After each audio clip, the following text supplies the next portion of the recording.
Good idea. Hello, Global Theater. My name is Jerry Fialka. Today is August 19, 2022. We want to thank Rob Grant and his amazing podcast. I'm probably wrong about everything. It's an honor and a pleasure to be here with Christopher Garcia today. Where are you calling in from, Chris? I'm actually in Glassell Park, which is like 4 miles out of City Hall. City Hall's 4 miles down the street in Los Angeles. First question is, what's the best thing for a human being?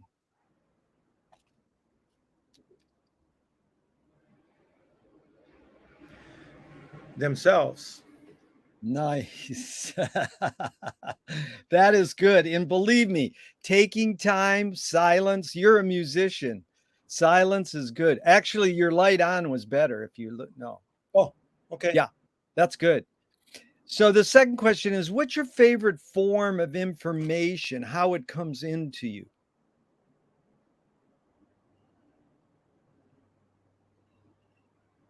Don't have one. That's good. Why do you think humans collect or gather information?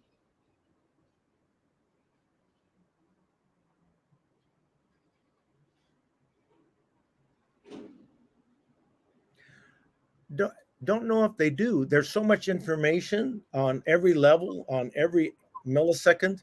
Whether it's trying to make a left turn or remembering something while you're trying to make that left turn. Um,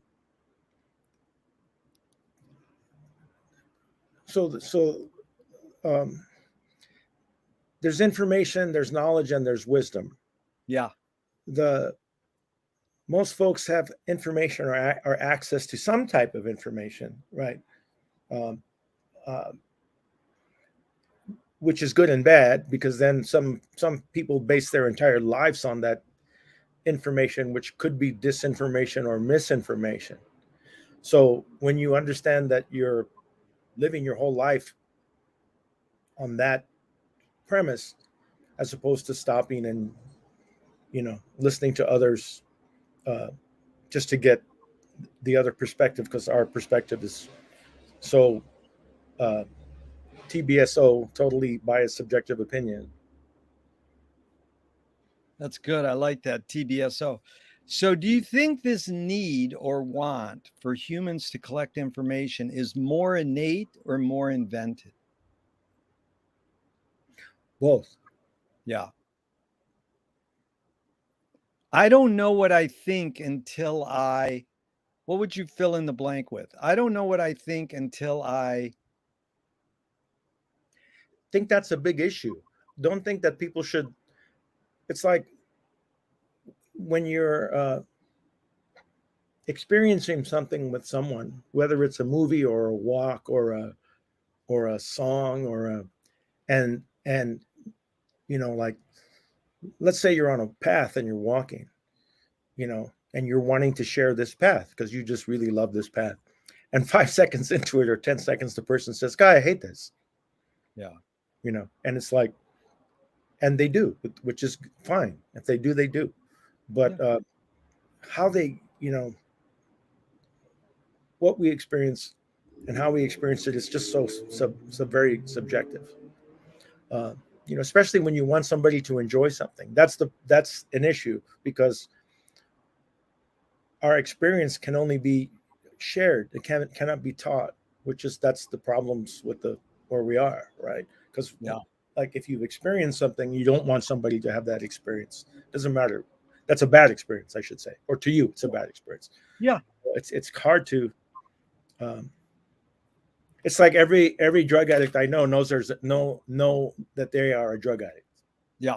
You know, there's no. It's always interesting when it's like, well, they need to do this, or they need to do that, or they need to go to rehab, or whatever people think they need to do. That is only going to come from the addict themselves. Yeah. It's not going to come from any common sense, intellectual, basic thing. It just has to. I've known folks who have gone through rehab 9 times, Yeah. and then the tenth time they didn't go, they just stopped. There This you is like go. hardcore heroin addicts, and it's like, and asking, why did you stop? Yeah. and being told, by them, I knew what I was doing every time. Every time I stole something, every time I brought, every time I did whatever I had to buy, whatever I had to get what I needed. Um, I knew what I was doing. So when family or friends were taking me to rehab, thinking this is going to help, it's like it didn't help because they were not ready. Yeah. And then they just stopped. He Yep. just stopped. He didn't go on methadone, or he just stopped. He Yeah. just stopped. He said, and I asked him, why did you stop? What made you stop this time? And he just said, I just got sick and tired of being sick and tired. Yeah. Well, Just it's interesting, Chris. What you evoked was a bumper sticker I saw once. Said, "Don't believe everything you think." But the next question continues on this thinking issue. Can humans think without language? yes, Yeah. I think that's probably words just tend to get in the way. Yeah. I mean, What do you? because what? Because your intention, but but intention, intention is very powerful. Yes. You never, to me, my totally biased subjective opinion is, you never have to say my intention is. Your Yeah. intention should just be coming out of you. You know, Yep. as opposed to, well, I'm going to do this today, so what's my intention? That's so far removed from the experience. It's like prepping for the experience instead of just being in like, right, like you can look at the ocean all you want, but until you run into it, could be cold, could be wet, could be warm, could be, and Yeah. you just gotta run in there Yeah. or walk in there Yeah. I love or it. jump in there or whatever. I love it. It's enticing me to do just that. Your observations of humans in general, are we more thinking beings or more feeling beings? Depends on the situation that the Yeah. person's in. Some you see, it's like when you see like when you see two boxers, same age, same height, same weight, same reach, same record, and one gets knocked out in 30 seconds. Yeah. It's like, well, they have the that's they have the same um, skill set, they have the same information, but for that 1 millisecond, one was either not there or or just took something for granted.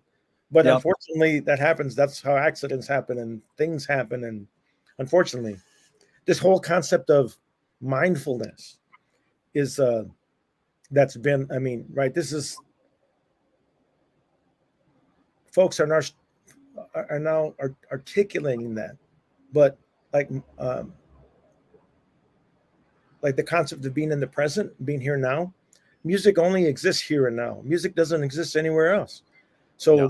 So I mean, as soon as you the kiss of death to me, when you're playing music, is if somebody after the gig said, I tried to take it over here, but nobody was listening, and so it didn't go there.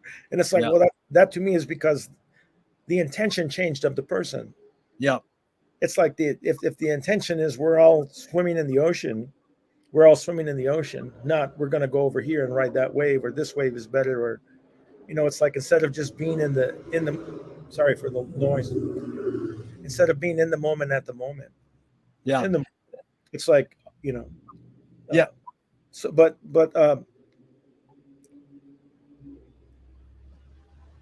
it took a while to understand that, because Yeah. you understand that uh, lots of folks are not in present time. Yeah. Chris, I really like what you said, and we're going to get into music a lot more after a few more these opening questions. But what you evoked there was when I read about Sonny Rollins would play the gig and then he would go backstage and keep playing. And his band members would go, dude, it's over with. And he says, no, I'm still trying to work things out. And that to me is just an amazing thing about be here now. So Chomsky says a language is not just words, it's a culture, a tradition, a unification of community, a whole history that creates what a community is. What do you do, Chris, when when language breaks down, when language doesn't work? What do you do? I shut up. That's funny. I did a Freudian slip there. I said words, but I was supposed to say language. Well, let's move on. This is good. These are two questions from Alan Turing, 1950s. Is thinking a function of the soul?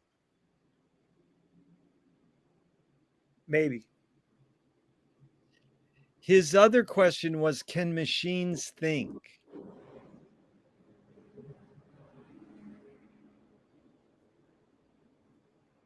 I think there's different levels of thinking. A is A N E X A M P L E, W H E N I A M, J O S T S P E A K N J, I M N O T T H I N K N G A B I O T S P E C I F I C L E T T E R S A F T H E A L P H A B A T. When I'm speaking, I'm not thinking of specific letters of the alphabet. Yeah. Because we're already past that. It's just another inflection of the same information. So Yeah. I think they can, and they do, depending on what it is that they've been programmed to do, that they've been built to do. Built But to do. Yeah. but this whole concept of like improvisation, like you might hear people say, "Oh, I'm not thinking when I'm playing." No, they are thinking. They're just not thinking at the basic level of what is the scale, what are the intervals, what are the chords. That's already been ingested and digested. Now That's they're filtering it out in that moment, yeah. when it's happening. That's another totally That's by subjective opinion. no, that it's really well put, because that's when I asked Don Preston all these questions. His main emphasis was don't think when you're playing, and he knows how you just articulated it was really good, because it reminds me of Bridget Bardot said, "When I make love, I don't think," and I'm like, good luck. How can you shut your brain off completely? You want to surrender to this sensual act, but you're how can you? It's like meditation. Okay, now think about not thinking. So onward and upward. Do you more pursue happiness or more pursue meaning? Both, depending Yeah. on the situation. Does the brain more detect consciousness or create consciousness? Like, is consciousness there bubbling away and we're detecting it, or are we actually creating it? Sometimes both. Yeah. It's always in relation to the moment. Yeah. To the moment, like when someone comes in front of you and they have a gun pointing at you and they want to rob you, Yeah. right? Like that, your brain and your mind they operate on different levels, especially in a moment like that. I remember one time that happening to me, and I was actually stopped um, in front of a friend's house and walking. These people came up to me, and I started laughing, and I said, this is not a good place to do this, because this home right here, they have 10 in the family, and 9 of them are brothers, and I know all of them, and this is not a good wise thing you're doing. If I were you, I would just keep on going, because I only had like $3 or something anyway. And then they got so upset and started yelling at me, and right at that moment, by chance, a van pulls up and 6 of the brothers get out of the van, Woo! and they're all like, "Hey, what are you doing here?" And those guys just flew away. Oh, yeah. I mean, luck. I don't know what that was, but I recognized it as being what it was. Yeah. But to me, it's like, I'm from East Los Angeles, so I mean, those kind of things were like just part of our living Yeah. there at that time. Not anymore, but at that time it was very. There's more people per square mile in East Los Angeles than any other part of the United States. There's Wow. like just so many people. So it was, uh, they were just situations that were, you either had to, well, either way, you had to just deal with it. Yeah. You You know, know, whether Jack, yeah, go ahead. Jack Benny was approached once as it's one of his skits, and he goes, the robber says, "Your money or your life?" And he goes, "Let me think about that." Yeah, well, there you go. Which is perfect lead into this one. What's faster, speed of light or speed of thought? Thought. Yeah, there's no right or wrong answers, Chris, but that one you got right. You can't. This is Audre Lorde, the poet. You can't dismantle the master's house using the master's tools. Yvonne Rainer responded and said, "You can if you expose the tools. What new tool do you suggest?" Well, the thing is, even if we have, it's like, here's a hammer, here's a chisel, here's a piece of marble. Be Michelangelo. Yeah. It's like the tools are not the thing. Yeah. Right? The tools are an end to a thing. And the tools are the tools are the information and the skill set, and the experience is the knowledge. And then after that, hopefully there's wisdom. But all of these, but some folks,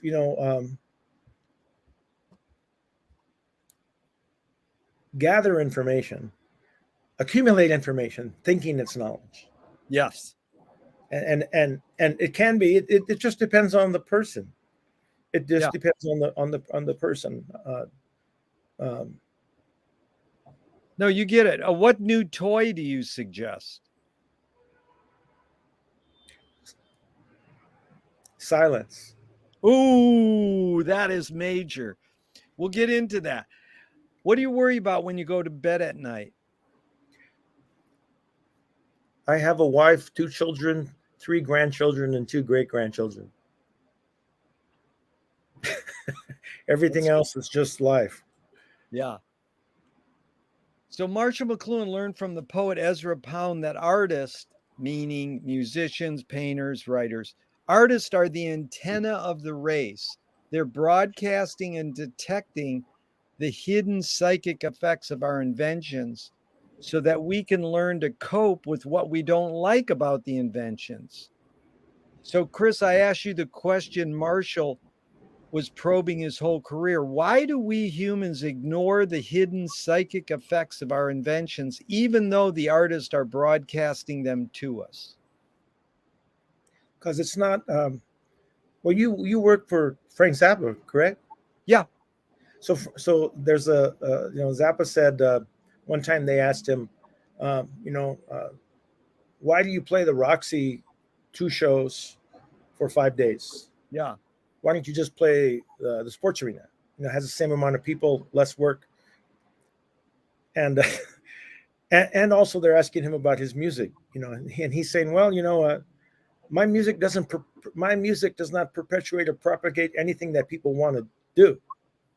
yeah, He goes, I'm not singing love songs, I'm not singing that kind of stuff. He said, and a lot of folks like that, and that's fine. They want to perpetuate that and propagate that in whatever way, but my music isn't that. yeah, So if they don't it's the same thing like the drug addict. Like any drug addict or alcoholic, they will tell you they know they're a drug addict, like an alcoholic. They just don't stop. yeah, So, but they know. It's not that they don't know. It's not that they don't understand. It's not that they don't think. They just don't do it. yeah, So, uh, uh, and then some of them do. Some of them will, but until they make. I'll share a story with you. That same person I'm thinking about.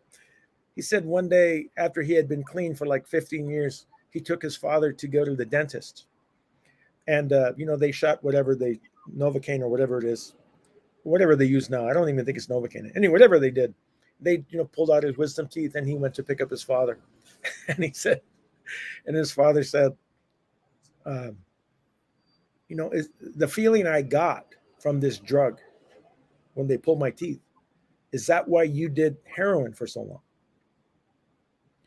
The feeling I got, he yeah, had never experienced that before.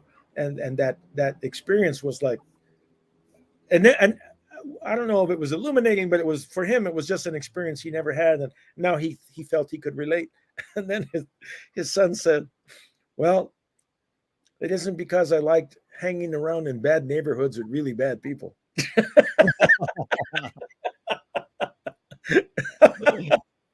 So yeah, that's really interesting to It's me. putting it into context in the big picture. That's what we're after, comprehensiveness. To understand the big picture. Do artists have moral obligation?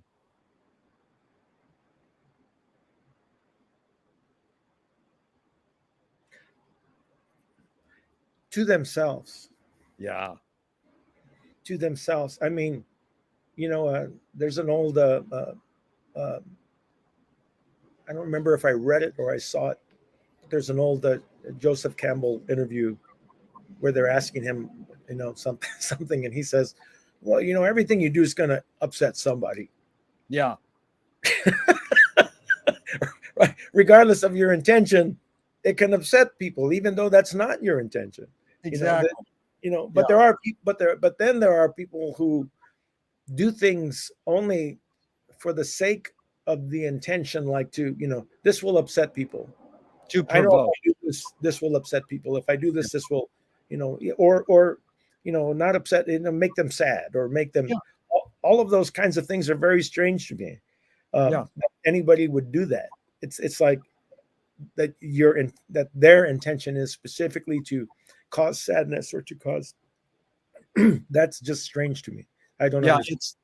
It's really interesting because we're going to get into that. You're anticipating a question upcoming soon, but just recalls to me John Waters, the film director. He said when he was a kid and he watched Wizard of Oz, he rooted for the Wicked Witch. You know, and so he didn't, he definitely made weird movies in the long run, but most people would say, no, you're supposed to root for the good witch. So that's again intention, obligation. Are you more afraid of new ideas or Oh, I'm sorry. I have to. go ahead? A John Waters thing. He was being interviewed quite a few years ago, and it's right AIDS. Right after AIDS. Yeah. AIDS is finally kind of subsiding, and the question they ask him is, a lot of your friends have died of overdoses. A lot of your friends have died of AIDS. A lot of your friends have died of, they list all these things. That all these people have died of. That Yeah. because of their themselves. Yeah. And then so they ask him, if you could give advice to any young person, what would you tell them? And then he looks in the camera and he says, never get a tattoo. He said, I know you think it looks cool now, but it's not going to look cool later. Yes. That's I always thought that was that is brilliant. That's like Betty Davis was asked, what advice do you give to up and coming actors and actresses? She goes, take Fountain. I guess you have to be an LA person to understand. Yeah. Are you more afraid of new ideas or more afraid of old ideas? I'm not afraid of any ideas. Uh, Beautiful. um, uh, I what we say, what we do, what we think is all well and wonderful. None of that really concerns me. What concerns me is what people actually do.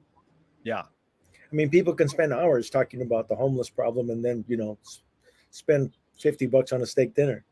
Yeah. I mean, if we are not doing something to make it better, um, however we can, Yeah. because we can't do everything, but we can there whatever path chosen.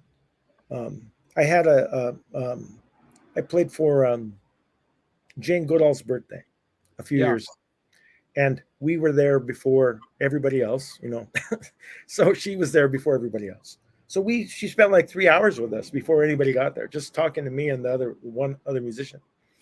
And then she gave her when people started arriving, it was black tie, all this thing, and then she started speaking and very very like 20 minutes what she does, how she does. But she mentioned specifically the California condor. She said, 20 years ago there was like 8 California condors, and then people decided that we got to do something, and now there's like 300 California condors. She said, and that showed me that if people can motivate themselves that things can change. Things can change. And she's on the road like 320 days a year. Amazing.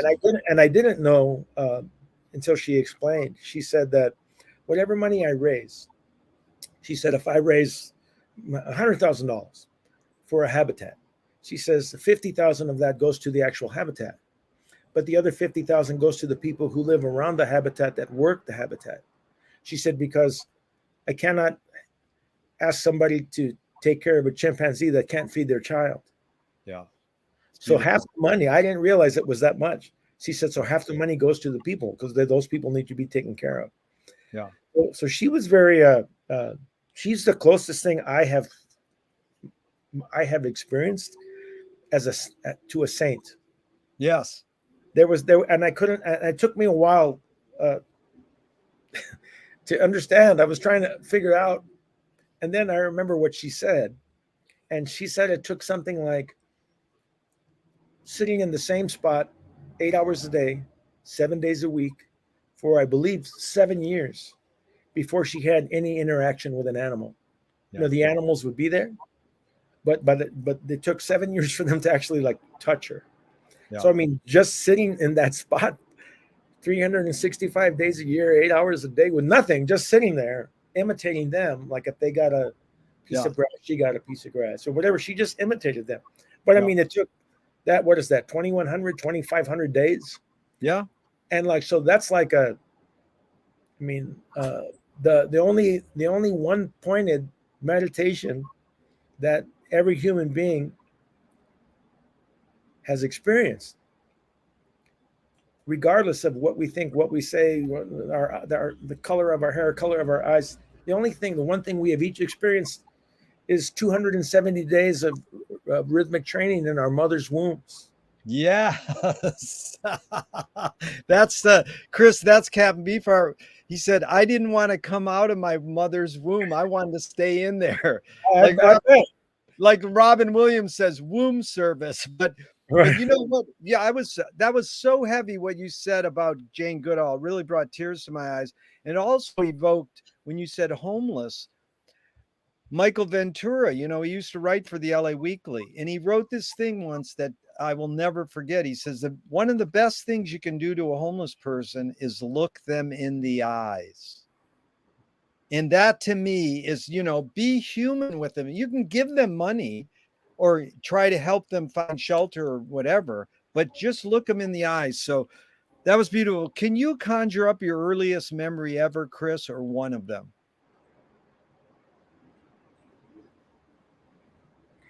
One of the earliest memories I have is my father walking in through the back. My father was a carpenter. It's my father walking in through the back door of the house because he would come in through the back when he came home from work so he wouldn't get a little dusty. And hugging my mother. And it was the day that Kennedy was killed. John F. Kennedy was killed. Wow. I was 4. I remember that very clearly. They didn't even say anything. Wow. I just remember him coming in with his lunchbox, putting it on the kitchen table, and my mother was in the living room, in the dining room, and I was in the living room, and him just walking up and hugging her, and it being that day. That was the day, and nothing was said. Yeah, what a healing act. That's beautiful. Is memory more a curse or more a blessing? Both. Yeah. People will tell you I remember everything, and it's and especially in regards to music, what I heard, what I listened, what I played, what I recorded. I can hear an improvisation from a recording from 1993, and I can tell you what piece it was. Yeah, I can tell you what piece it was, even if we would do we did 28 concerts in 30 days across 10,000 miles from here to Toronto and back, playing every day, and playing mostly avant-garde, what people would call avant-garde jazz music. And still to this day, I can hear the solo. It's like, oh, that's this piece. I have to share something with you. The particular composer for that music was an amazing musician named Michael Vlakovich, who plays trombone. And one time we were in Philadelphia, sitting on a bench waiting. A group had played before us, and the group before us was kind of like a multimedia thing. It's 1991, Yeah. and like a multimedia thing, and and um, and we're sitting there just waiting to go on. And as they walk by, we say, "Oh, great, congratulations, that was really cool," and and they don't acknowledge us at all. We don't exist. We it's like we did not exist in any way, shape, or form. And then they all walk by, and Michael looks at me and he says, "The avant-garde, it never changes."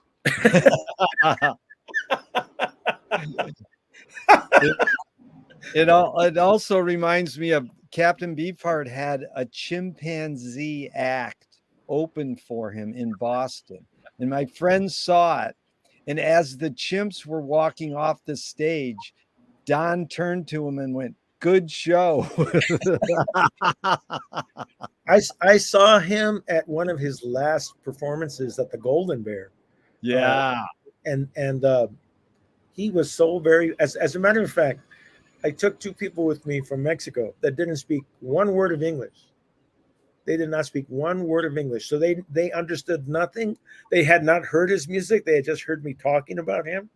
And I said, "I'm Yeah. going to go see this guy." And they're like, "Oh, can we go?" I go, "Yeah, of course."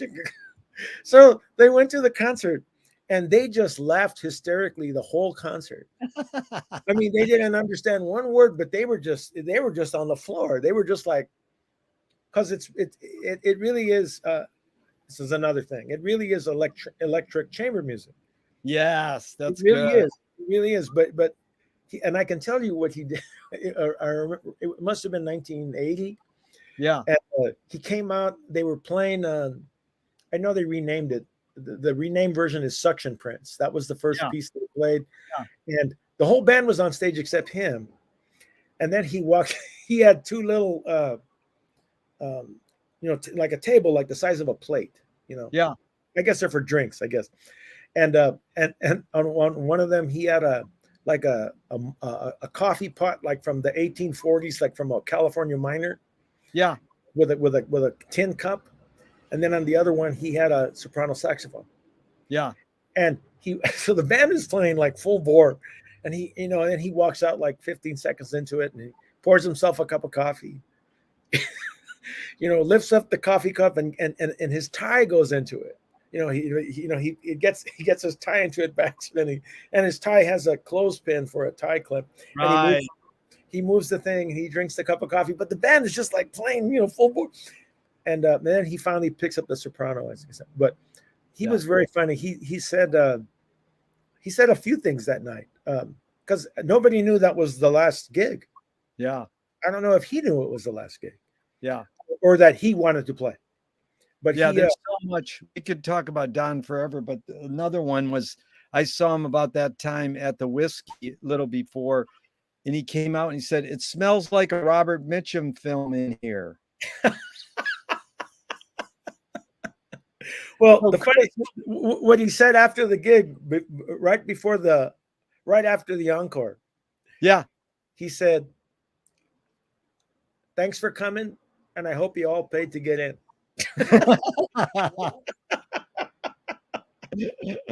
That's beautiful. So, tell me someone within your immediate family, just briefly, and then outside your immediate family who had an impact on you, like a role model, and what specifically was that impact? Um, Familially, it would be my folks. My folks. My father was 53 when I was born. So just how um, my folks never treated anybody less than a human being, and Yeah. never expected anybody to treat anybody less than a human being. And if that ever happened, and it did a couple of times, they just articulated to the person that was being less than human to another human being that was not appreciated. And Yeah. and that's from a Mexican family in Los Angeles. That's they didn't matter what color the person was. Everybody should be treated the same.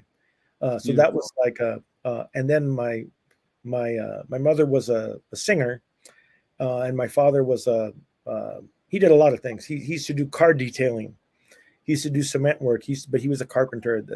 But he could do anything. You know, he could roof a house by himself. He could change the plumbing. He could do all of that stuff. My father was like he wasn't a handyman. He actually worked as a carpenter, but he figured out how to do all that stuff just because he had to. So I know how to do that because of my father.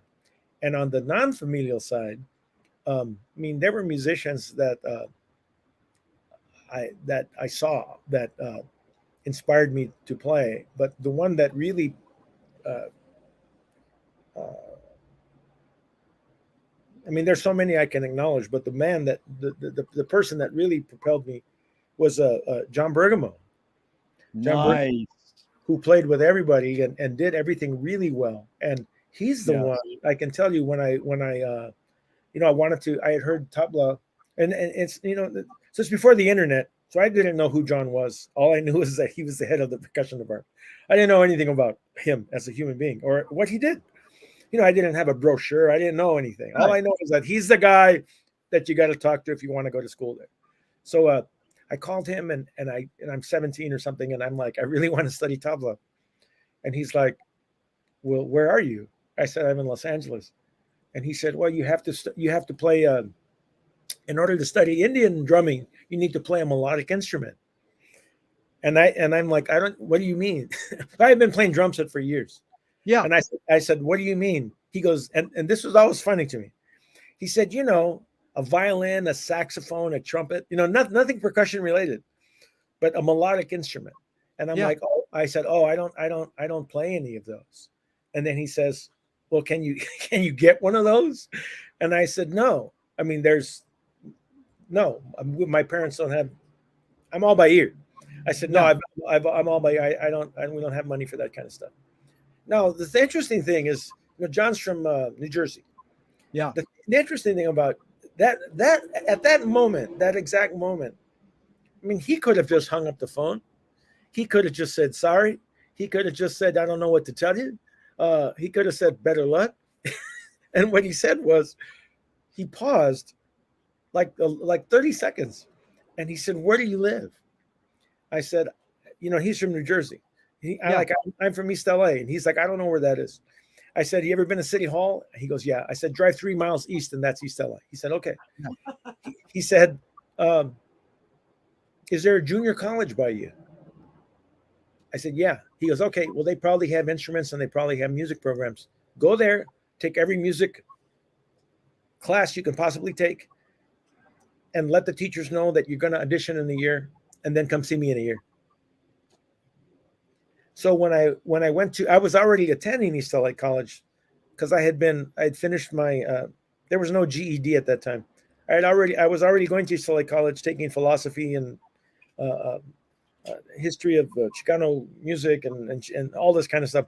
So the interesting thing at that moment in time, the only people with PhDs in all of East LA College were the two music teachers, Dr. Hollis and Dr. Overmeyer. Yeah. And they're like, this is what you got to do, and we'll make sure you do it, and then you'll be good to go. And that's so those people are also, to me, mentors. But it was Bergamo to me, who became a lifelong friend. And when he passed, I was one of two people that actually put him in the crematorium. But it was John. John is and played with Frank. Bergamo is huge, yes. And I'm glad you brought him up. A few more questions, and we're going to get into music, Chris, and a few more questions. Did your parents raise you a particular religion? My parents were devout Catholic, meaning that they went to mass every Sunday. But my father read the Quran, the Bhagavad, the Upanishads, and the writings of Flavius Josephus, which is the history of at the time of the Christ by somebody who was alive at that time. Yeah. So, he went to church every Sunday. Yeah. Go ahead. Do you pray? Yes. If God exists, what do you want God to say to you after you die?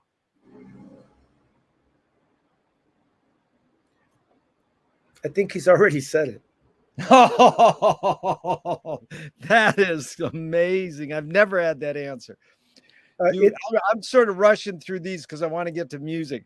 Do evil people exist, or does evil use people as a vehicle? I think I think my totally biased subjective opinion is that that there I don't believe there are evil people. I believe people do evil things because Yeah. the same person, obviously, well, not obviously. I do believe that exists though. It's like the whole concept of God as an example. You know, Yeah. that whole concept. It's like, well, God doesn't exist because I don't see him, or whatever. Like that very basic kind of a premise. It's like, well, I don't see any entity walking around named hatred or named love, but those things exist too. Yep. So I got to tell you, one time we were there, I was in a group with a devout Buddhist, a devout Christian, a devout atheist, and myself, whatever I am. And one time this gentleman, he was this devout Christian was expressing uh, um, a vision, just like really overwhelmed with this vision that he had, and he was into great detail. He was telling us what he had experienced. And he So I'm just listening to him. It's like, he's telling us, and he's very not too animated, but he's kind of animated. He wasn't a very animated kind of guy. So then he finally stops, and there's dead silence. And the devout atheist says, "Maybe you ate some bad food,"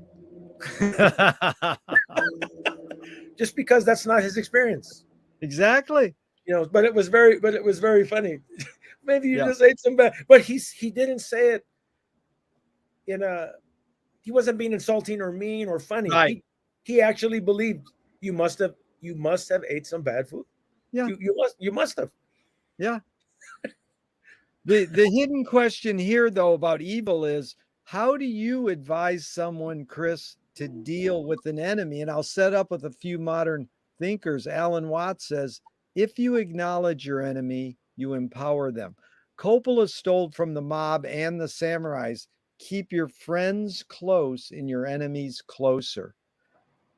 JFK said, forgive your enemy, but don't forget their name. And Fellini says, I need an enemy. So it's a lot of thoughts. The basic,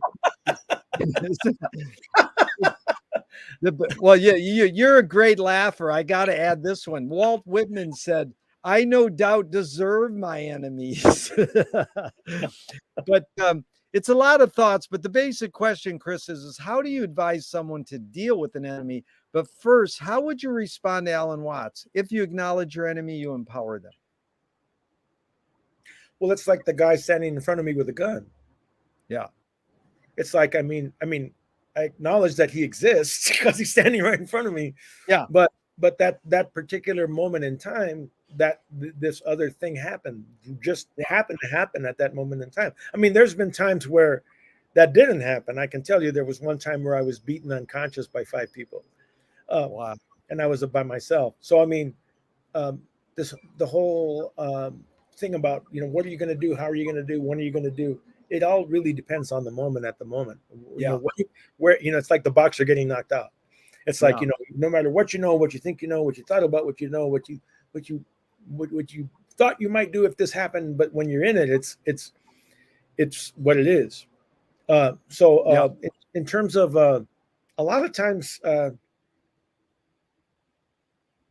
my totally biased subjective opinion is there can be something that you did that where that wasn't your intention at all. Your intention is never to hurt somebody, I would hope. But somebody you found out later, they tell you years later, oh, I was really hurt when you did this. And it's like, why didn't you say something 5 years ago? Right. But for 5 years they've been or Holding whatever. a grudge.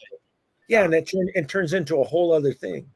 Yeah. It's like, if you thought I was an idiot or you thought I was wrong, you can tell me I'm an idiot or you thought I was wrong. That's okay. I'm fine with that. It doesn't bother me. Yeah.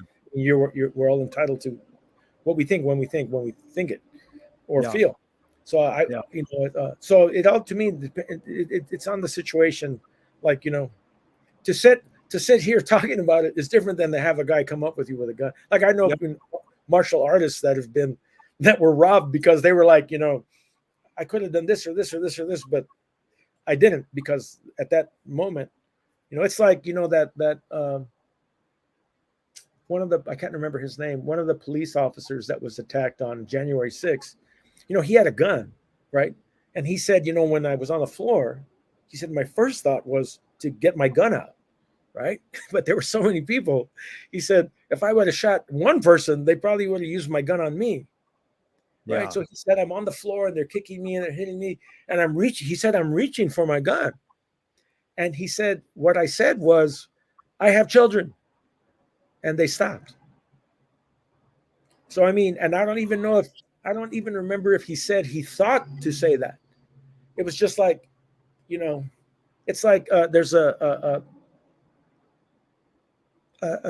story that, or it's a news story about a police officer in New York. There's a guy going to jump off a building, and the police officer is going to save him or talk him down.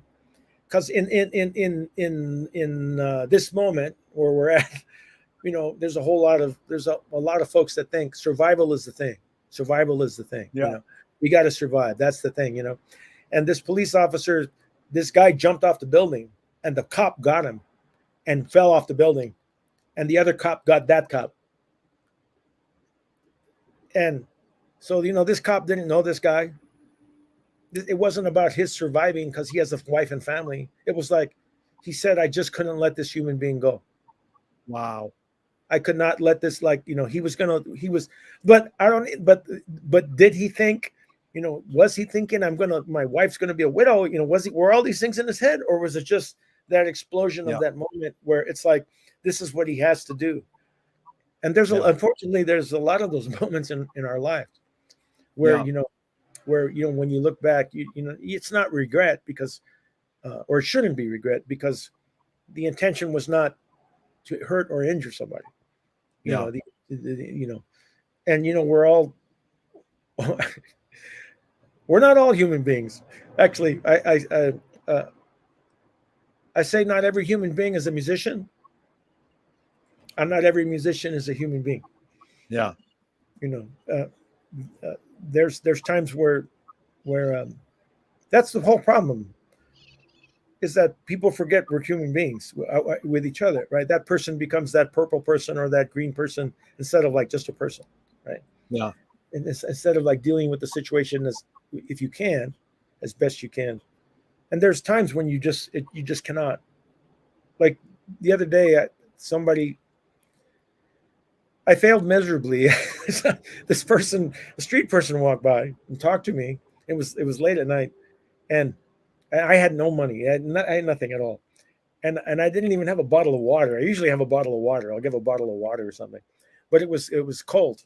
So this was like a few months ago, and I didn't have anything to give this person. Like I just had I was freezing. I just had a shirt, and they were obviously freezing and barefoot, and as they walked away from me, like maybe within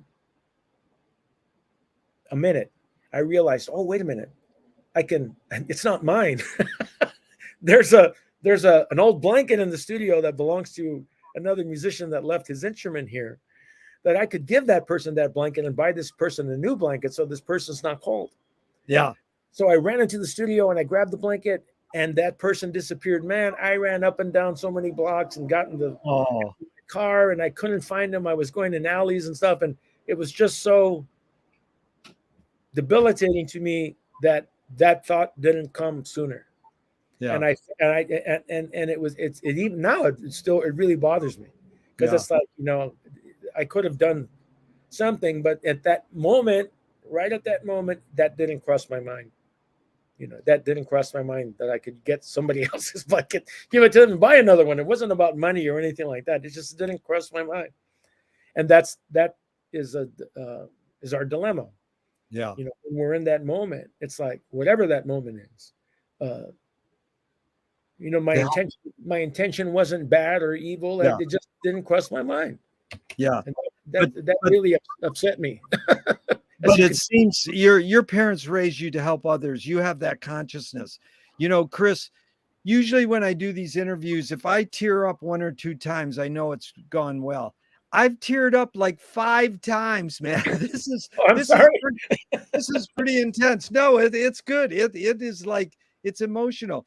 And this next question is similar, is that James Joyce was the first projectionist in Dublin about 100 years ago. He basically checked out. He said, this is stupid. Why should I go inside a building and see a movie of a tree when I can go outside and see a real tree? Years later, Faulkner said, sometimes the best fiction is more true than journalism. Why do we have to recreate things in order to get them? Why do we have to go to a theatrical play of people acting out life? Why don't we just live life? I've actually experienced this with children, where like there's a butterfly, and they take out their cell phone and take a picture of the butterfly, and call all their friends to look at the picture of the butterfly, but the butterfly's still there. Yeah, the actual butterfly is still there, and yeah, um, uh, but I would like to think that we never know when things are going to impact us.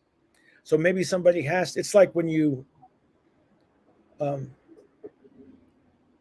or even like when you show people a video. One of the things I like to do is when I get to a place I've never been before. It's either early in the morning or late at night. I will record 2 minutes of that place.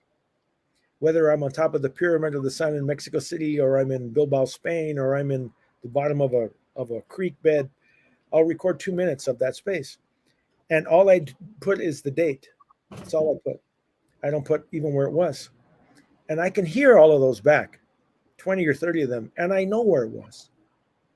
I can tell where it was because each person, every place, each thing has its own resonance, even if there's no sound. The silence on the top of the Pyramid of the Sun is not the same silence at the bottom of a creek bed. Each place, each person, each thing, each thought has its own resonance. But sometimes we're not ready for that. We're not ready for that. It's just like when we share, oh, read this book. It's, I think you should read this book. It's really cool. And then they read it and they're like, this is stupid. Yeah. It's like, and if it's stupid to them, it's stupid to them. I mean, you're not going to say, oh, you're an idiot, or right. Or I'm an idiot because I don't get it. It's just we're not ready at that moment. Because once you get the moment is with you for the rest of your life. There's no YouTube. There's MeTube. Yeah. Any and that's also can become an issue because there's some people that get stuck in the negative, the most horrible things that happen in their lives. Yeah. Or some people get stuck in the most, get stuck in anything that you're stuck in, right? You can't let go of something until you've held on to it. Yeah, it's beautiful. You have to hold on to it to let it go. And some people just kind of ignore it, and it just keeps coming back. It just keeps coming back. Yeah. But we're human beings, and human beings we're we're human beings. So we have strengths and weaknesses. So Chris, tell me at the sort of tipping point when you decided that music was going to be part of your path, your calling in life. Your mom's growing up, you're she's a singer, you're in East LA, you're hearing the greatest R&B music ever, Vernon Green, and all this great music. What was the tipping point where you says, that's what I want to do? I want to pursue drumming. There was a band that used to rehearse down my neighbor we lived on a hill. The neighbor up on top of me on the hill was a guitar player. He's like 6 years older than me. And they used to rehearse down the street at a friend's house. And they were just playing rock tunes, rock, what we would call, I don't even know if we'd call it hard rock, but they were playing, Steely Dan, Black Sabbath, Led Zeppelin, they were, when the album came out that week, they learned it and they played it, and they would rehearse down the street. So I would go see them play. But the guy that really was interesting to me was the drummer. He's gone now. His name was Richard Luna, and everybody called him Kuma. And he was built like a Muay Thai kickboxer. Yeah. He was just like that guy. He had, if you didn't, you would think he was Asian. He was Mexican, but you would never know. He had really long black hair past his butt, had really long fingernails. He had this, and he would just play, but he had no technique whatsoever. No, he couldn't do a drum roll, but he just had this monstrous groove. You Yeah. know, I would call it mountain drumming. You can go outside the garage and in the mountain would shift after hearing him play, and everybody hired Richard. Everybody hired Richard to play with them. I'm not, whatever they could to play with Richard, but Richard knew that, and he was so I would just watch him and watch him and watch him, and because there's no YouTube, right? 1973, right? So I'm just watching this guy play and I'm watching them all play, and they're pretty much reproducing the records, and they're like 18 years old, and I'm like 11 something, and then he saw me watching him, and he said, "Hey man, get a chair and sit behind me so you can see my feet." So when I'm doing my feet, I said, "Okay." So I did that, and then he would say, and so he, I can't remember why, but they didn't rehearse at his house for whatever reason. So he would leave his drums there, and he said, "Hey man, anytime you want to play my drums, just play the drums. Wow. Just come and play." I mean that, and I have to tell you. So when I say he's playing drum set, I want to tell you what he's playing. He's playing a 26-inch bass drum. Yeah. Like 99% of drummers, if you're a jazz guy, you're playing an 18-inch bass drum. If you're a rock guy, you're playing a 22. He's playing a 26-inch bass drum. Yeah. He's playing a marching band snare. So it's like 14 by 7. He's playing a floor tom as a rack tom. Yeah. And he's playing 2 bass drums as floor toms. Yeah. Because they were playing through Marshall stacks and playing really, really loud. Yeah. So this was like on a visceral level. Like I said, there was no finesse to it or anything like that, but it was just so powerful to be there. When they hit the downbeat, they would count it off and boom, and it was just like, I mean, I didn't want to be Richard. That's the one thing I should stress. John Bergamo. The thing that John Bergamo gave to all of these people that studied with John is that he gave us ourselves. Yeah. He was never about, you can see 100 guys playing that studied with John, and none of them play the same way. Yeah. None of them have the same technique. None of them. Whereas there's other people that you've seen that have studied with a person. They sit like that person. They stand like that person. They hold the drum line. That was not John. John was always about. That's Chris. That's similar to what I have always said, and Gail said it too. Is what Frank was able to do was see what was inside you and help you bring it out that you weren't seeing. Like and he did that with Shuggy Otis. He did that with so many people. He brought out them. But let's go on to music now. Finally, what's the function of music? I don't know. Great answer. So there's 4 elements that Aaron Copland distinguishes, or ingredients of music: melody, harmony, rhythm, and tone color. How do you integrate the 4? Which does one play a more dominant role, or when you're composing music, do all 4 play an important part? All four play an important part because they all exist at the same time. The only ones I would add to that he mentioned specifically is frequency, timbre, and silence. Oh, frequency, timbre, and silence. Well, that's what people say tone color is timbre. Right. But the silence, I Aaron Copland was at Cal Arts when I was at Cal Arts. He was doing a residency. And I can tell you, I had just started school. I had only been there like a week, I remember. And I remember him coming out of the school, and they have those heavy glass doors. And I saw him coming, and I knew who he was. And he, his hands were full. So I opened the door for him. I opened the door so he could come out. And he stopped and he looked at me and he's like, "Are you opening the door for me?" And I'm like, "Yeah." And he's like, "Well, I didn't think people did that anymore." Wow, how cool. Isn't that funny? But anyway, when I'm composing, I usually compose in my head before I get to an instrument. And the reason for that is because I found out if I sit at an instrument, I fall into the instrument. Yeah. So I try not to do that. I try to compose. In other words, I'll just sing melodies and record myself. It could be now it's easier with the phone. It could be anywhere or an idea. Uh, uh, and I try to. So I should say, I'm sorry. Let me go back.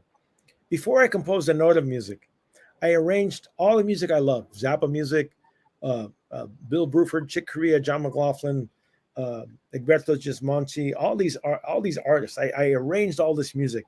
So I figured out how that worked for me. I did that for years.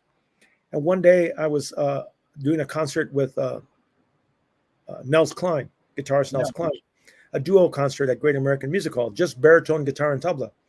And he drove us up there, and on the drive up, he said to me, "What are you working on?" And I said, because he knows everybody I know.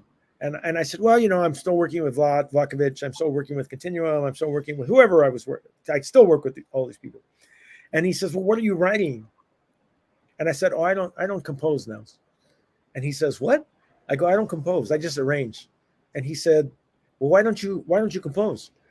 I said, well, there's so much great music out there already. I'm not Mozart. I'm not Chick Corea. I'm not John McLaughlin. I don't see myself writing at that level, that I aspire to. And then he said, he's driving, and God bless Nels Klein. He says to me, well, you know what original music is, right? And I said, no, Nels, tell me, what is original music? And he said, it's music you want to hear that you haven't heard yet. Yeah. So that changed everything for me. Yeah. Because then it wasn't about I'm trying to write like Chick or try to write like Gismonti. It was just like, oh, what do I want to hear? And then so I had all of these quote unquote skills for arranging right after doing that for many years. And I found that when I started composing my own music, I didn't do any of that. Because to me, it seemed that was the craft of music making, but not the intention behind the music. So Yeah. I do my best to write what I hear instead of what I want to hear. Really good. It's an amazing thing. That's exactly what Bruce Conner, the experimental filmmaker, said. And I like what Nels said, but I got to go back to Nels for a second because I went up to when we first heard Sonny Chirac Seize the Rainbow. It was like Coltrane meets metal, avant-garde. It was the baddest ass shit in the world. And it's all like Jackson Pollock on guitar. And I says, Nels, what do you think of Sonny Chirac? And he goes, I want to like him a lot more than I do. Which is a great answer because there's a lot of musicians like that I want to like them a lot more than they do. But well, actually, Frank used to well, not there's an interview on him I remember where he said, I don't want to have to like somebody that I have to read a 3-page paper why I have to like them. Yeah, that's great. and I avoided this question, but because you've talked about it so much, but I'm going to ask it anyways because it goes along now perfectly. A screenwriting teacher told me great art or great music, great painting, great book is when you can clearly see the intention of the maker. Kubrick says the opposite. Great art is when you can clearly not see the intention of the maker. What role does intention play when you're composing in your creative process? When you're composing, not arranging, when you're composing a crisp piece, what role does intention play? To me, anything anybody does on any art form is intention. Yeah. Everything is intention, but not in an egotistical kind of way. Not like that's why I'm trying to I tell people sometimes I start with a a slab of marble and just end up with dust on the floor because it's like oh, I can do this, I can do that, I can try this, but that's not hearing it. That's not seeing in your head what you see. It's like there's things that I try to get. I try not to do the craft of composition. It's like if I hear 2 notes, it's going to be 2 notes. I can harmonize. It's like we can harmonize them. You could do all kinds of things, but it's like if that's not if that's not what you're actually hearing. That's why I tend to record everything I do before I write it down, because I want to stick as close to that intention without trying to fix it up or make it more something else. Well, Chris, but that's just, there's other yeah, people that, and then there's other great composers. I'm not a great composer. There's a lot of composers that I like that don't think that way at all, which is fine. That's why yeah, we're just all what we are. But we are. but But Chris, go ahead, I'm Duchamp, sorry. yeah, Duchamp, Marcel Duchamp said there's no art without an audience. Without an audience, how much are you thinking of your listener when you're either composing or arranging? That's interesting. I've never heard that before. I don't try to think of the audience at all, even when I'm playing live. I mean, I'm composing in real time when I'm improvising, and I don't need an audience to feed off of in that kind of thing, because to me there is no audience. There is not the performer and the audience. There's just all of us. And Yeah, what tends to happen is when I'm improvising and when I'm in an improvising situation, I'm hearing it through all of their ears, like I'm hearing it for the first time. yeah. So there's no us and them to me in that. So and many times people, because I tell people if they've never worked with me before and they say I really really want to work with you, and I'll say okay. I said, but please understand, there's times where if I don't hear something, I don't play. And if I'm not playing, it's not because I don't like what you're doing or anything like that. I just don't hear a part for myself. And if I Yeah. don't hear a part for myself, I will stop playing. But it's not to mess you up. I just want them to know that, because there's times when I'm playing, I just stop and people are like, I mean, I've had drummers tell me, you never stop. You're never ever supposed to stop, no matter what. And it's like, well, if I don't hear it, I'm not going to play it. Play it. That's I'm good. not. I'm not. But the drummer is supposed to be the, Yeah. that thing, Yeah. part of the thing. But working with people like Vlatkovich and Michael Vlatkovich and Bobby Bradford and those guys, and playing Frank stuff, Yeah. it's like everybody is everything. Well, Billy Mintz. He was like the what's the drummer in New York? I can't think of his name. Paul Blaze drummer. Billy Mintz, the jazz drummer in LA. He used to hit a cymbal and then like fall asleep and stop. Oh, And I then know Billy. I know Billy. Yeah, and it was like we love that because everybody else, Joe LaBarbera, they're all busy and that's good and they're great drummers, but Billy would like hit and then wait. Yeah, okay, now I'll hit another one. I mean, we love that. We used to see him at Lockma all the time. But let's move on. And this is back to McLuhan said, everything we invent extends some humanness. So a knife and fork extend our teeth. The shutter in a camera is an extension of our eyelid. Even non-tactile, like philosophy or religion, might be an extension of consciousness. What does the drum extend for you? What humanness?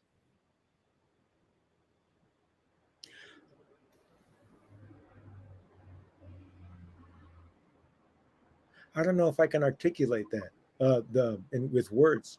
I recognize the power of the drum, not as being a leader or anything like that. Just like like I said, I would go out and the mountain that moved after hearing Richard play, and it wasn't that I wanted to move mountains. It was just like trying to express to somebody what it's like to jump in a pool or jump in the ocean that's never done it. No. And it's just like I recognize this thing. It's like, wow, this is amazing. That this is astounding what he's doing. Even though, and to him, there was not really like he wasn't a technical flashy. It wasn't about that.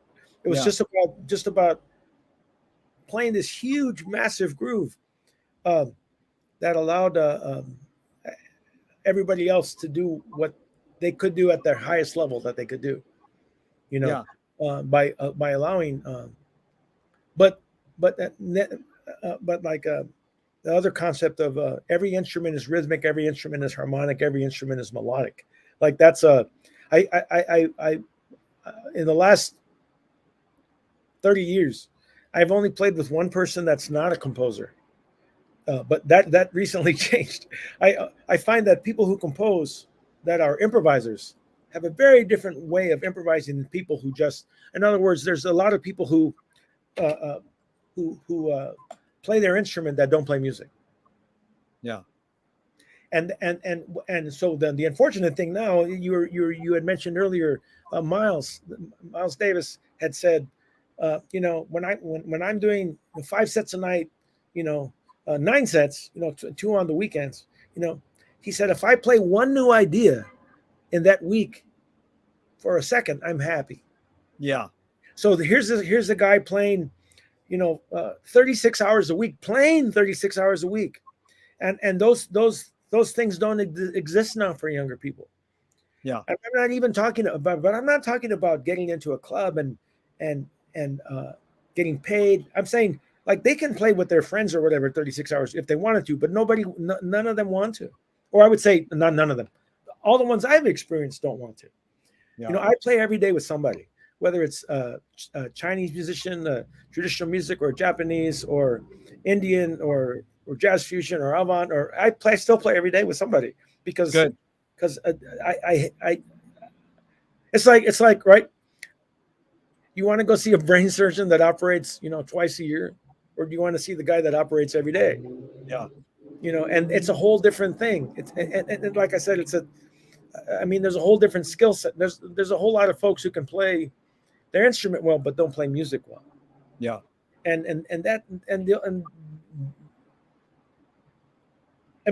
that's my totally biased subjective opinion.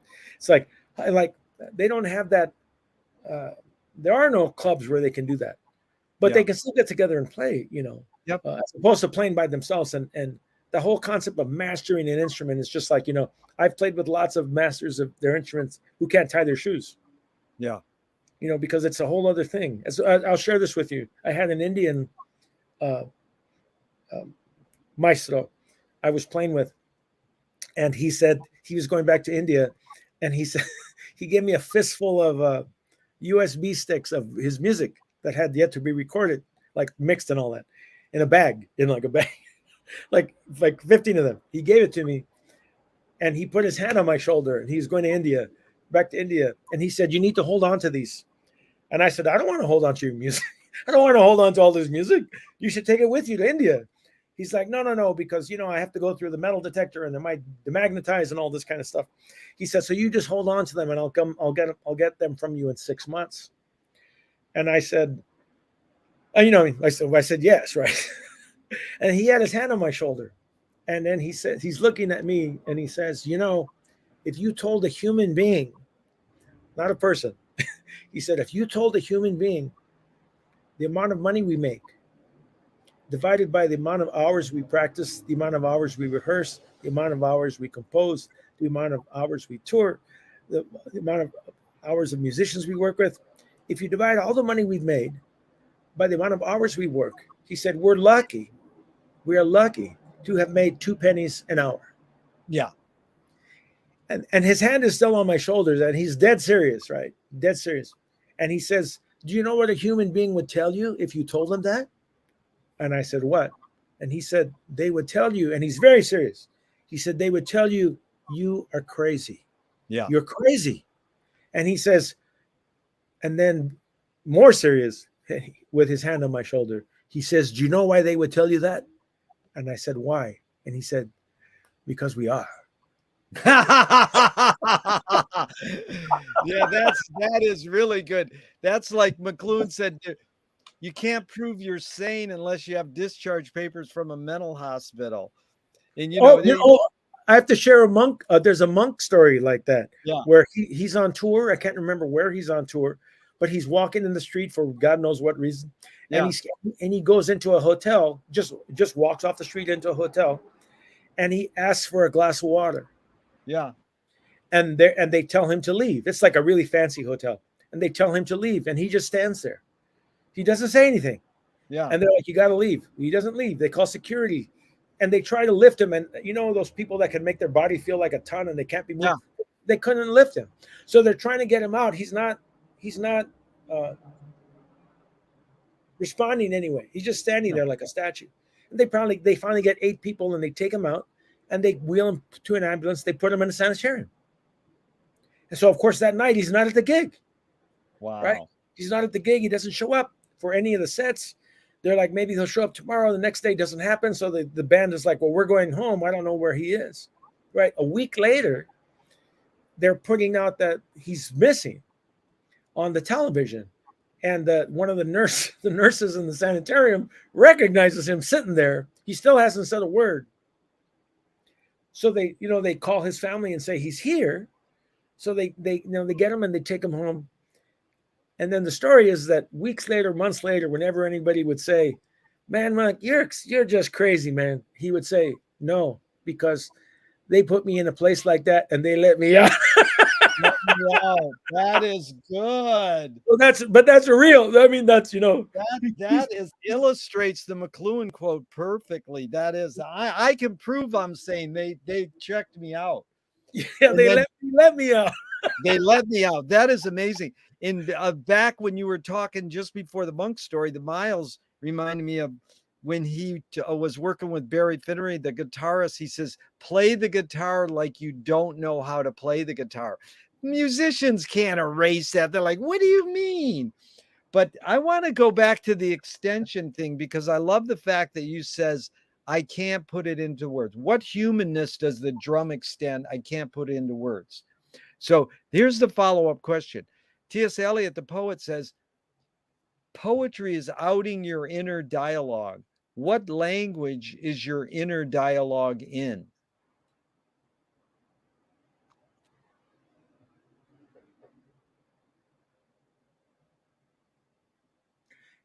It's not in words. Yeah. It's it's sometimes there's just a um, like the other day, I woke up and there was this piece in my head. When it's in your head, I don't mind if it's in my head.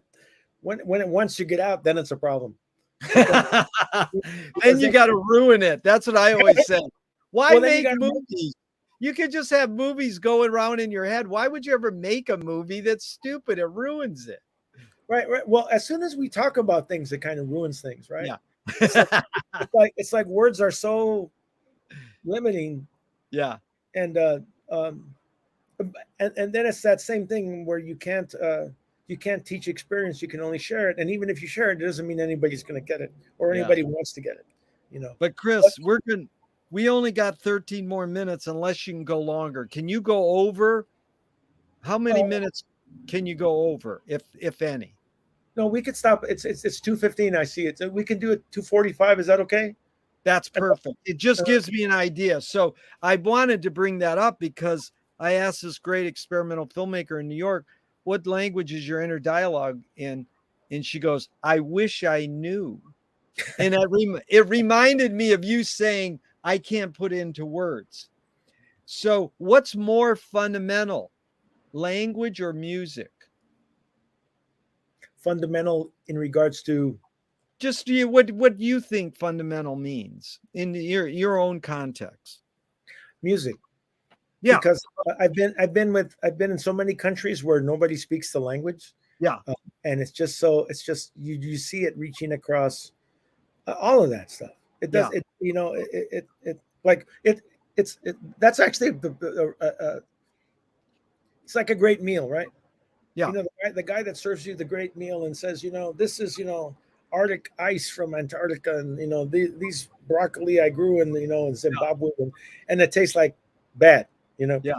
it's like they've gotten so enthralled in the ingredients that they forgot the final out thing. Yeah. They've lost. That's exactly illustrates McLuhan. He says, we go into restaurants and we read the menu and then we taste the word description of the food. Then we don't taste the food. We go, oh, that's what I'm tasting. But this one is, I'm very curious because you brought this up in a way. Two of my film heroes say, ignore yourself. Jonas Mekas said there is no self-expression. And Cecil Taylor, the great jazz pianist, says, I'm just a vehicle and this stuff just comes through me. It's a stupid question. I know it's both, but just your thoughts. Is art making, music making, more self-expression or more you're a vehicle for whatever technology, culture, and environments are dominant? both. There's some times where things just, it's not about I want to do this. It's just there. It's just there. Yeah. And it's just like it has to come out in some way.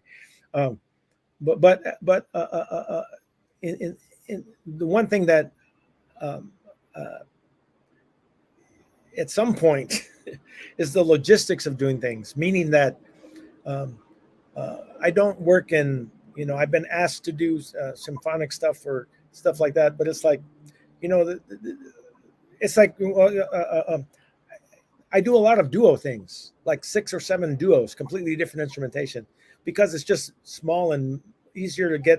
One person from a duo can't get together, the other person can, and it's different music written for each person. So it's just being able to play all the time and to play all the time, to be able to play all the time and play the instruments, as opposed to I'm going to write for an orchestra and I'll never hear it, or I'll hear it once. Like, that used to be one of Frank Zappa's major complaints, right? He said one of the things he said was the word world premiere should be changed to world premiere / final performance. He says, because nobody wants to hear a piece twice, right? and that's so like, I mean, I had another friend who's actually, you might have known him actually. He's gone now. That was a composer Art Jarvinen. Arthur was a great, wonderful, amazing human. Yes. And friend of mine. And Arthur, I can tell you, when I went to Cal Arts, everybody was from out of state. Literally, there was nobody from California. There was one person from California that I knew that was in the music department. Everybody else was from out of state or out of the country. So, and I was living in wherever I could up there. I had a full scholarship, but I didn't have money for rent or food. And so, I would survive on, 8 pounds of raw chili, because nobody would eat that. I could put that in a refrigerator. Nobody's going to eat that. And, you could take showers at Cal Arts in the dance department, and you could sleep in the percussion room, and they had a hot plate there. So Arthur, my parents said, have you met people up there? And I said, well, you should bring them and tell them, they could come to East LA and I'll make them dinner. So you can imagine these 6 guys, 5 people from out of state. None of them are Mexican. Arthur's one of them. And, my mother was Sicilian Mexican. So she made every Mexican dish she could make, every Italian, and they ate everything. But Arthur used to watch me eat, and he said, oh, I see how you eat chili, because I eat yellow, green, red, and at every meal. And he's like, oh man, he goes, because I can't eat it. He said, I learned how to eat chili from you. So, and he was always into hot food. And when I would go to dinner at his house, one time he was making Thai food, and he's like cutting up, raw serranos, and he's like, what do you think? I cut up 4 of them. And I'm like, I mean, it was fine for me. And he's like, oh, let's do 8. Why not? And he cuts up. Nobody could eat it. Just me and him. Me and him. But he's gone physically, but he's such a wonderful person. Oh yeah. While you were Art, man, that's an amazing story. Anyways, I'm glad you brought him up, because it's great to bring up our ancestors, people who touched. Let me share this one with you. We're at LACC. Bergamo sent us there. You're going to do a concert. He would just send us. And we had this, Art had this piece called Zone. And it was 6 tam-tams. And we had these long metal skewers, like 8 feet long. And we were going to stick a skewer in each tam-tam and just pull it through the gong, through the tam-tam, which was like notes on, fingernails on a chalkboard. But there's 6 of us doing it, right? So it's just like this god awful high, but there's 6 of us doing it. And he's like, the sound is never supposed to stop. It's supposed to overlap. Everybody's supposed to do it, So it's turning it. That's the first piece we play. We were going to play. And I remember walking out, and here they are, the Cal Arts percussion, walking out and asking Arthur, how long are we going to do this? And he turns around, he smiles, and he says, until they can't take it anymore. Yeah. I'm sorry, I had to share that. No, that was beautiful. And it back to this thing about the musician being a vehicle. I just want to tell you, when they asked Ginger Baker, where'd you get your sound? he said, your style. He says, I was in London when they were bombing. So the bombs went off like this, boom, boom, boom, boom, boom, boom. So that's where he got. And so they asked James Brown's drummer, where'd you get your sound? He says, I lived in Ohio. There's a factory on one side of my house and a train track on the other. Here's the bare bones funk drumming invented by the sound of the train and the sound of the presses in the factory. So the bottom line question there was, and you sort of touched on it, can music making be egoless? I hope so. Yeah. There are people that write the other way too, which is fine. I mean, you keep mentioning, you mentioned Marcel. I'm going to mention Man Ray. Yeah. Man Ray says, he says, anybody that creates art on any genre is a sacred person. And he said the reason they're a sacred person is because, he goes, whether they're contemporary, traditional, avant-garde, whatever, they're a sacred person. The reason they're a sacred person, he said, is because they don't hurt anybody. He said, whereas a bad politician, a bad cook, or a bad driver can kill you. Yeah. He's one, and that was, Marcel and Man Ray were Arthur's hero. Pals. No, Man Ray's one of my heroes, Marcel. That's really good. I love it. We have a lot of commonality. In fact, this is another thing about the audience and what you just said about your piece with art.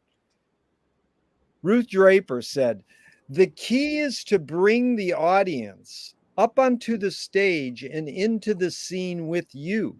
It is they who must give you even more than you give them in the way of imagination and creative power. You touched on it a little, Chris, but I'm curious, how does one do that?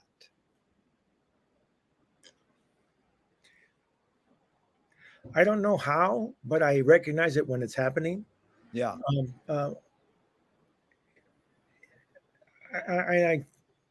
My TBSO always goes back to intention. Yeah. What is is it about how fast you play or how many notes you can play or no notes you play? Yeah. But to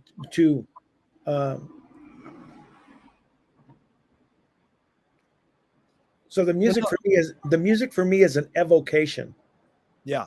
Within myself that I hope people can feel. They don't need to understand. They don't need to understand that. They don't need to understand at all. Stravinsky gave lectures on music means nothing. And that's T.S. Eliot in poetry. T.S. Eliot said it too. He says, poetry can communicate before it's understood. So you could still. So this is interesting how we come to gravitate towards who we gravitate towards. Me and you share a commonality in a lot of these names we're dropping today. And Dave Liebman, who played with Miles, said it's 3 H's: head, hand, head, and heart. But my friend Eddie LeGros says it's 3 T's: technique, theory, and taste. Technique, you know how to do it. Theory, you know what chords are what you're doing. How does one acquire taste?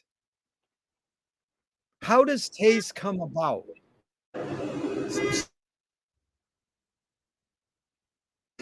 Sorry for the horn in the background. Yeah. Well, John McLaughlin said, taste is in America's mouth. Is that what he said? Now, what do you think he meant by that? I think that he meant that whatever is spoon-fed to people is what becomes their taste. Yeah. Well, that's Stravinsky said most people don't know what they like what they know. Correct. I believe that too.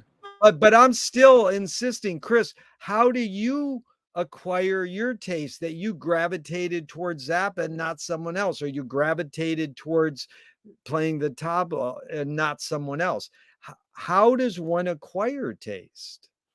I'm not making a value judgment that this is tasteful and that's not. I'm just saying, how do you, it's sort of like the word aesthetics. How does one acquire their aesthetics?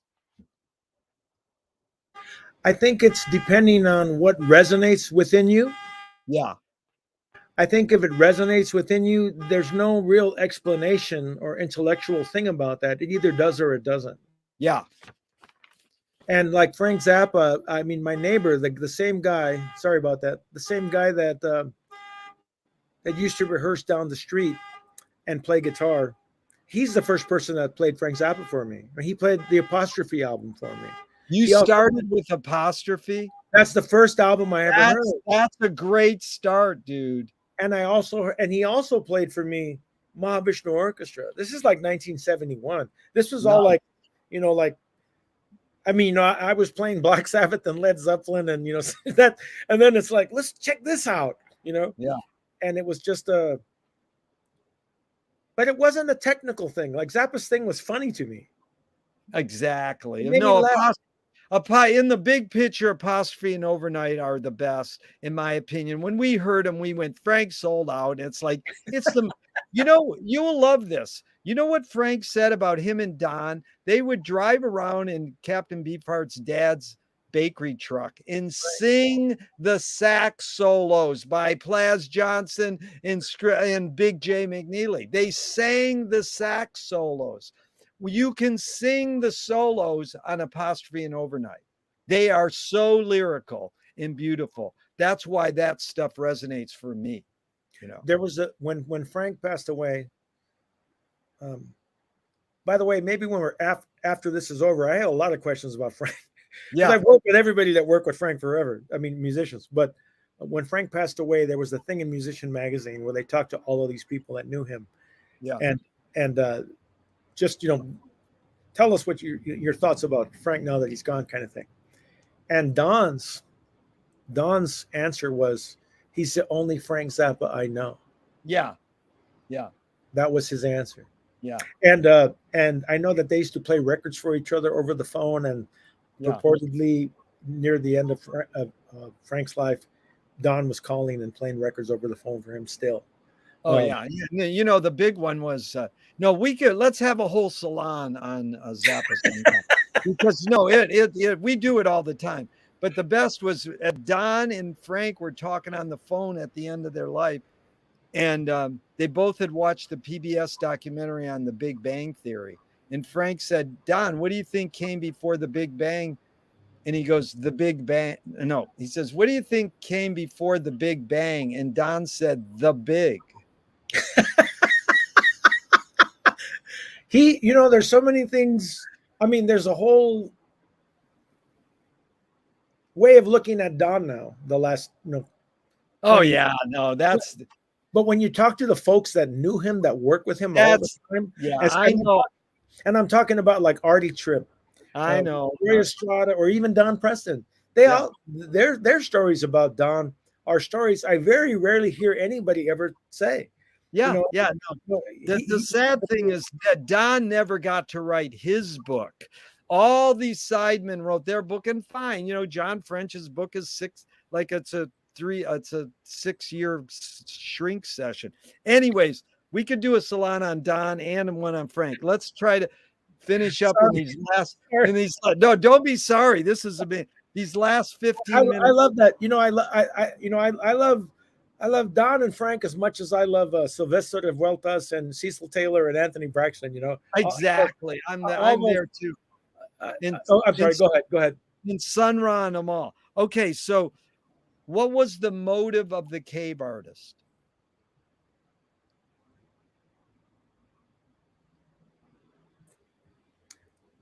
Don't know, but I will share with you in Mesoamerican, there's no signatures on any pottery in Mesoamerica, any pyramids in Mesoamerica, any stela in Mesoamerica, any lintels in Mesoamerica. There's no days or dates, and there's no signature of any artist. And they didn't even have a word for music. They didn't have a word for drummer or singer or flute player. They didn't even have words for that. And to me, that the way I've biasly interpreted that is that they were so concerned with now. Yeah. That's why their names aren't even on there. They didn't write their names. There's no there's nothing, which is so not where where the most of the rest of the world is. Like Yeah. I did this or that whole concept. It's just interesting that there's no. Chris, I that's mean, so I can well. tell you, if I could play and nobody sees me, I would be very happy. Yeah. No, it's so well put because McLuhan's favorite line was, the Balinese have no word for art. They do everything as well as they can. Right. That's it. And go ahead. What's more important, conviction or compromise? Conviction. You've accomplished a lot. How do you rate these three elements in your accomplishments? Luck, skill, and ambition. What paid the biggest role, second and third?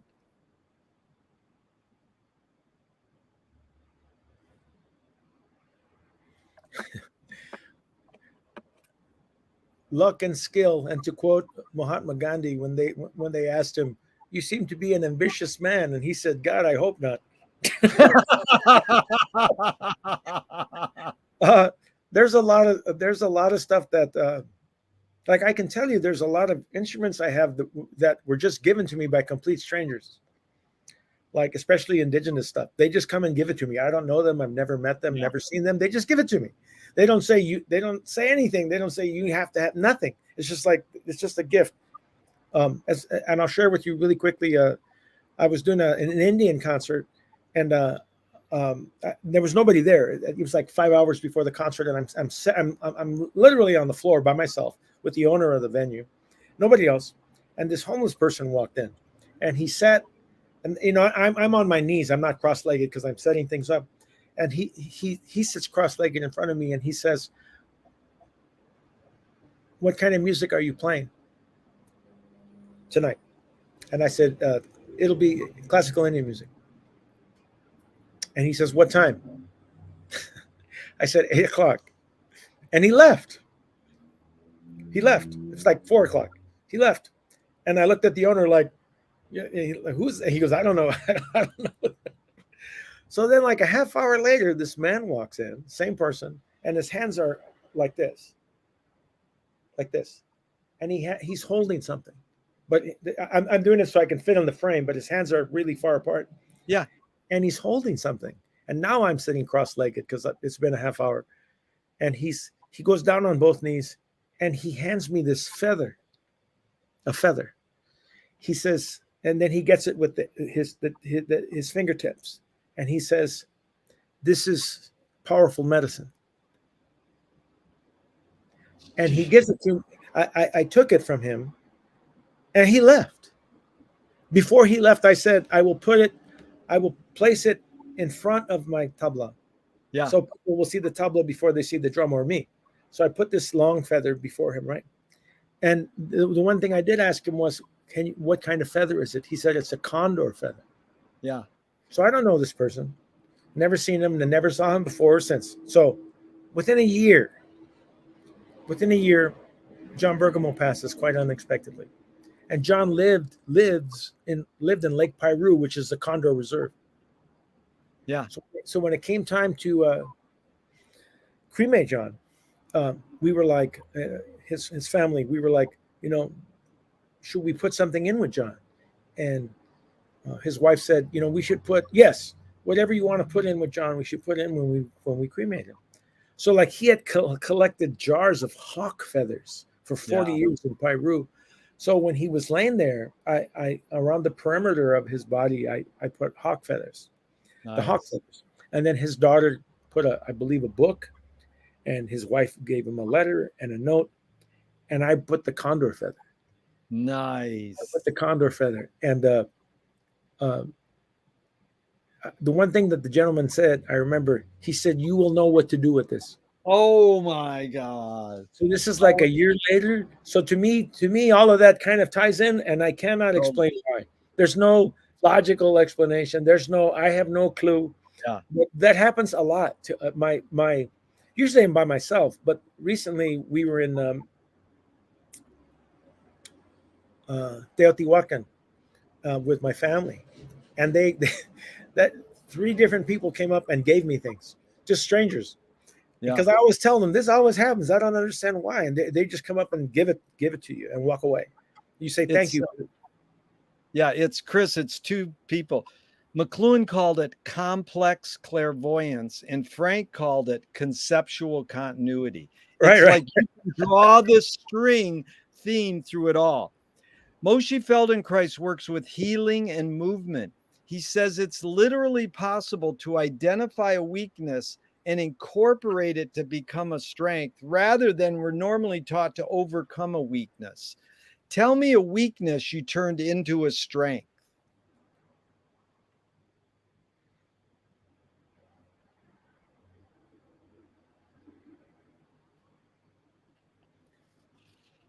Hopefully, the ability to listen by being silent, Yeah. Oh, that's good. because there's so much.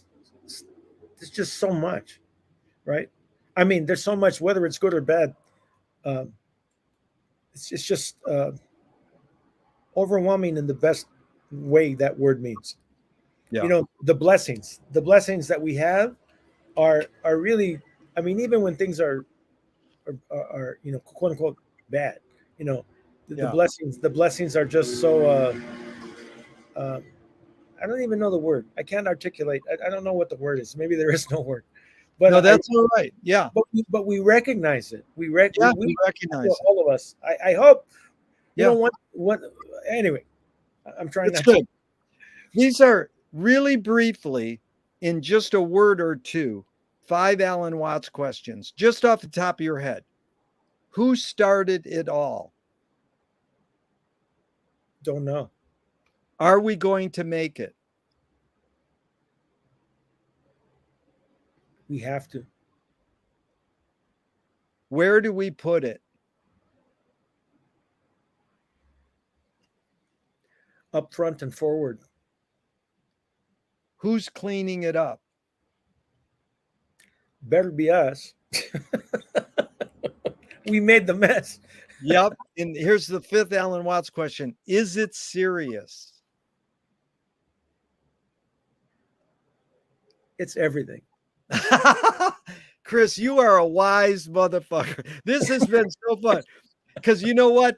I I love don't know. I don't know about that, but Oh, I tell you, I believe me, I know that it really touches me. Your answers have been really deep for me, and I learned a lot. But we're not done quite yet. But just Frank says I'm very serious about being not serious. right. Actually, let me share something with you. I've never shared this publicly. I don't believe. Arthur told me this. Arthur used to be a copyist for Frank. Um, Yeah. and he arranged a lot of his music, but I'll just go with this thing. One day, he would, Steve Vai would leave up the transcriptions, and then Arthur would do the copying. And then this was going on like, twice a week. He'd drive down and hand stuff over. Sometimes he said, I didn't really want to see Frank. I just wanted to leave it off because I know he's busy, but he would always say, come in, blah, blah, blah. So he said, Arthur told me that Frank said to him, I need to play something for you. Come into the studio. And he said that he sat there in the studio. I don't know. I've never been in that studio, so I can't tell you, but I'm just telling you how it was expressed to me. That Arthur sat in the studio with Frank, and that Frank played for Arthur Watermelon and Easter Hay. Yeah. Okay. And he just played it for him. He didn't say, what did you think? What did you like? And he didn't say anything. He just played it for him. And after he played it, he said, and you've probably experienced this if you worked with him. I mean, the people that I know that work with him, and I'm not going to say their names, but that I know that are musicians that work with him for a long time. What Arthur said Frank told him was, Arthur, most everything I do has eyebrows on it. He said, Yeah. this has no eyebrows. Wow. And there's like a few, to me, there's 3 or 4 pieces that he wrote that are no eyebrows. And it's kind of funny that he changed those. Like one of those songs as an example for me is Village of the Sun. Yeah. He ended up doing like a polka cowboy version of it because I think it got so I think he felt he gave away more of himself than he wanted to in the original Yeah. version. And then Yeah. the original version, I knew George too, by the way, George too. Yeah. Yeah. George sang the original version before Napoleon took it over, and uh, Yeah. but like you were saying, George tells that story about Frank giving him a synthesizer and telling him, you're going to learn this, or you got to sing and all these guys. But Yeah.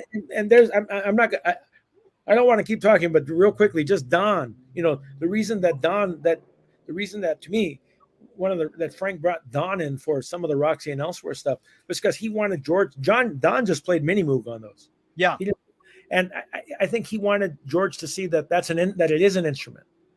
Yeah. It's not just a novelty thing, because the stuff Don was getting. And there's a really famous quote where George says, "I don't know what the hell Don was doing." Yeah. And and the funny thing about Don is a lot of times Don doesn't know what he's doing. Thank God. That's the beauty of Don. And he changed the world of music because of what he told Coltrane. But Chris, what you said really quick is amazing. This great filmmaker, Preston Sturges, Yes. is like Frank Zappa. Wow, Preston Sturges. They're Wow, both alchemists. You take two known things and you put them together and you come up with a third unknown thing, a new thing. And they both did that. And then they satirized their own new thing. They didn't just go, now I've created something new. Frank, invented theatrical rock, say, but then they made fun of their own new thing. So do you got like 5 more minutes, or is that it? No, go ahead. Okay. Go ahead. So if you were walking down the street today and you met yourself as a 12-year-old, what would you say to your 12-year-old self? Don't do it. That's actually my autobiography. I have a 1,001 page autobiography, and the first 500 pages are blank, and 502 through 1,000 are blank, and the 501st page says don't do it. Oh my God, look at that's the next question, Chris. You've got ESP proven. If a publisher was to release your autobiography off the top of your head, what would the title be? Don't do it. Now that's the whole book. Yeah. The follow-up question is, Chris, they want to scent the glue in the binding. What smell? Say that again. They want to scent. The publisher wants to scent the glue in the binding of your autobiography. What smell?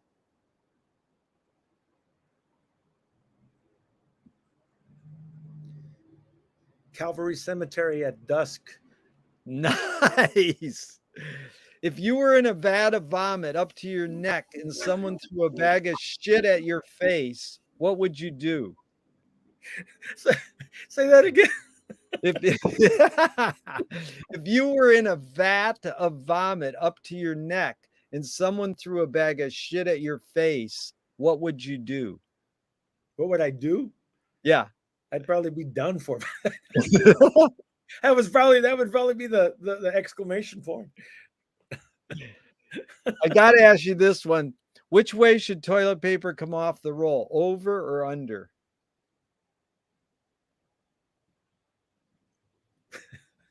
Under. Why? No reason. Okay. 3 more and we're out of here. What's the cultural shift you see developing today that inspires you?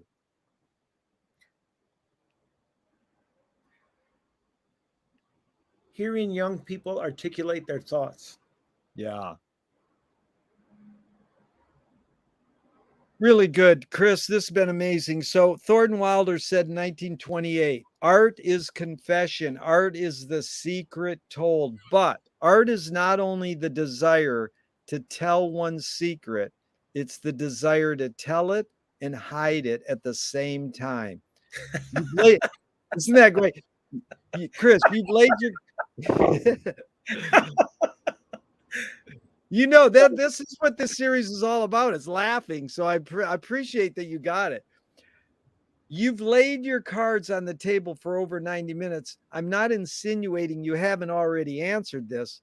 What's it really all about for you?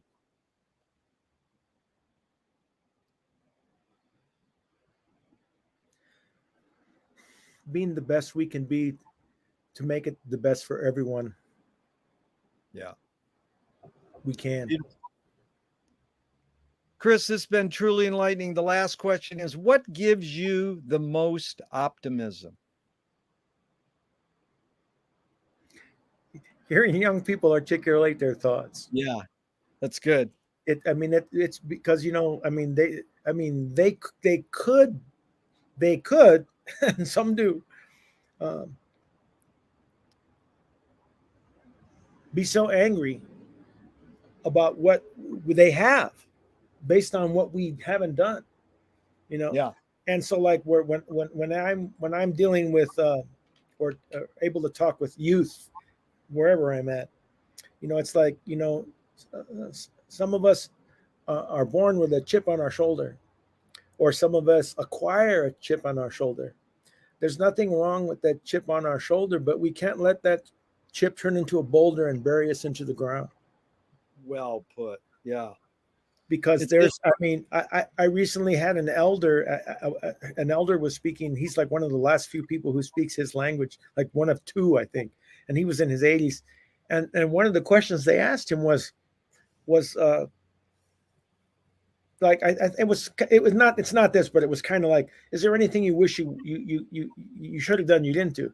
And he said, I spent far too much time educating people about the atrocities that have happened to my people and other people in the world, that sometimes I forgot to live. Yeah. And that's like, and that, that we can see that, you can see that, Yep. that's possible. That's possible. And the thing is, so my, well, first of all, I just want to say, I don't know why you wanted to interview me. I really don't. There's quite a few people wanting to do that now, and I don't understand why. I really don't. I really don't. I'm not false humility or nothing. I just don't understand. But I'm glad I that you asked me and that I was able to do this with you, not for you, but with you. Yeah. But this I can't imagine, like, if my father was alive. I wish, I can't imagine what my father, he would be 115 right now. Wow. I can't imagine what he would, he said a lot of stuff. My father, one of the things he used to say was, life is really simple, but people make it really hard. Yeah. Some people make it really hard. Yeah. But yeah, man, anytime you want to talk to me off when we're not on camera about anything. Yeah, no. We'll do off camera and on salon on Zappa, and drumming, all kinds of things if we can work it out. But I wanted to tell you full circle how it went. The first question is, what's the best thing for a human being? And you talked about people finding themselves. You didn't even say finding, you said themselves, that people. My friend studied Wilhelm Reich, and he says the best thing for a human being is another human being. And the last question is, what gives you the most optimism? And they asked Groucho Marx at the end of his life. He said, other people. So it's like what this is about is sharing with other people the commonality of conversation, and especially when I can cry and laugh as much as I have, I've learned a lot, and it's been a total delight. So I'm going to hit the end broadcast button, but I hope this never ends, that we can keep the discussion going on forever and ever. Well, like I said, I don't know why you reached out to me, but I appreciate it. I just really appreciate it. I just appreciate it. That's all I have to say. Thank you so much. Coming right back at you, Chris. What a pleasure. Thank you so much. Thank you. You take care. Thank you. Bye.